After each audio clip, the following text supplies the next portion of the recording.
एकलव्य की गुरु भक्ति। एकलव्य एक गरीब शिकारी का पुत्र था।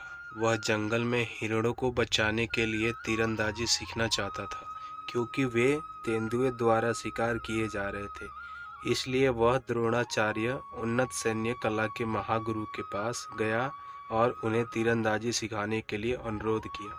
द्रोणाचार्य शाही परिवार के शिक्षक थे। उन दिनों में एक नियम के अनुसार शाही परिवार के सदस्यों को सिखाने वाले शिक्षकों को राज्य कला के विधियों को किसी और को सिखाने की अनुमति नहीं थी। इस क्षेत्र की सुरक्षा के लिए किसी के रूप में शक्तिशाली लोगों को शक्तिशाली बनाने के लिए मना किया गया था। इसी कारण गुरु द्रोणाचार्य ने एकलव्य को अपनी सैन्य कला को सिखाने से पूर्ण रूप से मना कर दिया। एकलव्य इस बात से थोड़ा दुखी हुआ, परंतु अपने दिल में एकलव्य ने पहले ही द्रोणाचार्य को अपने गुरु के रूप में स्वीकार कर लिया था। वह घर चला गया और वहां से उसने अपने गुरु द्रोणाचार्य की एक मिट्टी की प्रतिमा बनाई और जंगल के बीचों बीच उस प्रतिमा को स्थापित करके वह छुप छुप कर गुरु द्रोणाचार्य की सैन्य कलाओं को सीखने लगा। कुछ वर्षों के बाद ईमानदारी और व्यवहार के साथ उसने तीरंदाजी सीखा और कला में राजकुमारों की तुलना से बेहतर बन गया।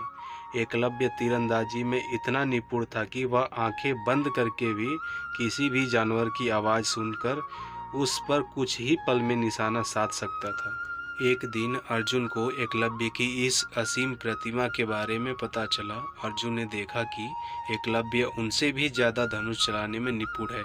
एकलव्य की निपुणता को देखकर अर्जुन ने एकलव्य से प्रश्न पूछा, आपको किसने तीरंदाजी सिखाई? प्रश्न सुनते ही एकलव्य ने उत्तर दिया, मेरे गुरु द्रोणाचार्य ने। यह सुनकर अर्जुन बहुत ही आश्चर्यचकित हुआ और क्रोधित भी। अर्जुन द्रोणाचार्य के पास गया और गुस्से में कहा, आपने ऐसा कैसे किया? आपने हमें धोखा दिया है। आपने जो किया है वह अपराध है। आप मुझे केवल बेहतरीन तीरंदाजी सिखाना चाहते थे, लेकिन आपने एकलव्य को सिखाया और उसे मुझसे अधिक कुशल बनाया। यह सुनकर द्रोणाचार्य उलझन में थे और भ्रमित भी। वह सोच में पड़ गए कि ऐसा कौन सा छात्र है जो अर्जुन से अच्छा धनुर्धर है।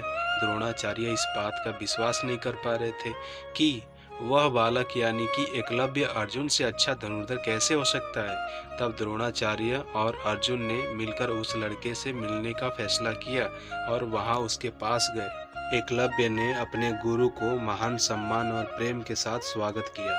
उसके बाद एकलव्य अर्जुन और गुरु द्रोणाचार्य को जंगल में स्थित उस मिट्टी की मूर्ति के पास लेकर गया।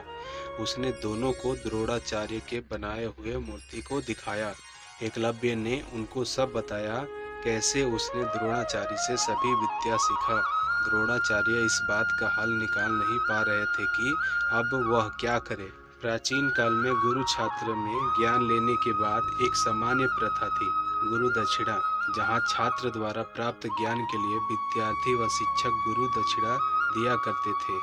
द्रोणाचार्य ने कहा, एकलव्य, अगर तुमने मेरे से यह शिक्षा प्राप्त की है तो तुम्हें मुझे गुरु दक्षिणा जरूर देना चाहिए। एकलव्य इस बात से खुश हुआ और उसने गुरु द्रोणाचार्य से पूछा, आपको गुरु दक्षिणा में क्या चाहिए गुरुजी? तब द्रोणाचार्य ने उत्तर दिया, मुझे तुम्हारे दाहिने हाथ का अंगूठा दे दो।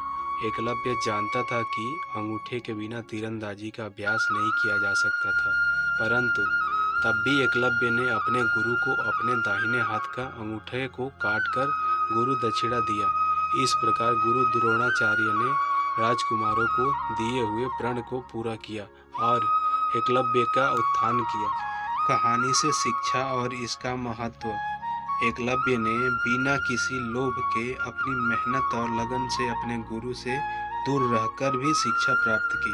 कहानी सुनने पर बहुत दुख लगता है, क्योंकि द्रोणाचार्य ने एकलव्य के साथ अन्याय किया, परंतु अगर हम देखें तो एकलव्य ने इतना बड़ा गुरु दक्षिणा देकर शिष्यत्व का अर्थ पूरे दुनिया को समझाया और इसलिए उन्हें ही सबसे पहले एक अच्छे शिष्य के नाम से याद किया जाता है। अगर यह कहानी आप बच्चों को अच्छी लगी हो तो कृपया चैनल को सब्सक्राइब का बटन दबाएं और लाइक कर दें।